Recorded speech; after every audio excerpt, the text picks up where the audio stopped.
Namus deydiğin var mı yok mu? Ha vallahi. Başladım ben. Ondaş vallahi bugün sözleydiğin maşinim emas. Mana Bönçe dacı. Bu başını boğsa deb sözlesek bulmaydı. Müşo qas güne zərni gibi qılsaq nurğun vallahi müşo zər toğruluq. Müş qıgan zopunumuz şunda yaxşı yürekli verib can faqlı qıb qoyubsizlar şunda xoş olduq. Endi məglə bulam. Məglə? En addi sebep Allah. Mana müş balamını misal qılsaq mı? Müş tuğulup da hazırıq kayçə müş nimiz şunu əprəb. Müş jıqlab külüksü külüb mana hazır. Müşkin ekkeldik mesela. Mataq 3 yaş qıçıda.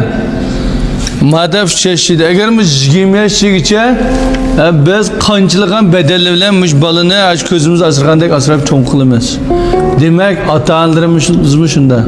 Ata-analarımız mı aç bizne ajna tez bekip çoğun qıgan müş zəhər yıqın kelib atqan bazı yaşlarımız deydiğen gep valla. Muşunda kiçik vaktimizden tatip ta ki hazırgıça şunda çıraylıq tössan töt qoğuğa munda şunda kelişken eynek qaysalım üzanlı qaylab məskin keldiğen şu sildek yaş balını ata-analar min təsikdə bekip çoğun qıgan xud bizge oxşaş. Şunun için vallahi qanda qılımız, aqlımızı işilteyle azraq mesuliyet ve minnettarlık duygusu bulaş gereksildi. Biz ata-anamızga beşkon köp pul içimizde zürriyeti yok. Fakat biz ata-anamızı kıpırdığımız nima dese bizden yaxşı turmuşumuz. Bizden ötküzüp atqa yaxşı turmuşumuz ata-anamızga kıpırgan en çok yardım şu vallahi. Qanda doğrulğunda sırt qalayımıqa oynab жүрüp, bu qılıb ata-anamızga bütün kapılıqını tepirip, aqsın qubab andatı mandatı deb qaqşayımız ki numus deydiğin var mı yok mu?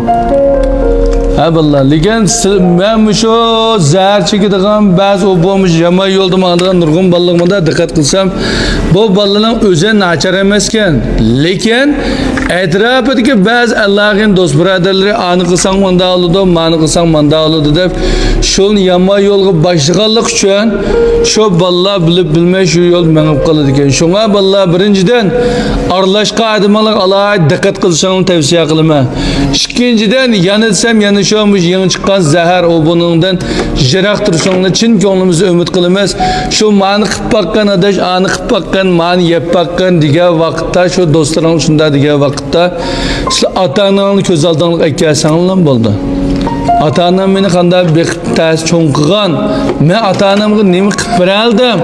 Men bu yomon yo'lda mansam, bu zaharni yeb baksam bidamlik keyip o'tib ketadi.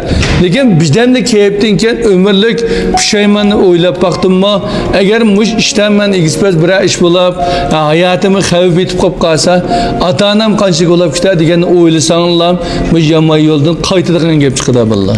Shuning uchun yoshlarimizga deydigan gap, yanalam desak yana shu, amush zahardan jiroq turishingni, amush yaxshi mashildan jiroq turishingni chin ko'nglimda umid qilaman.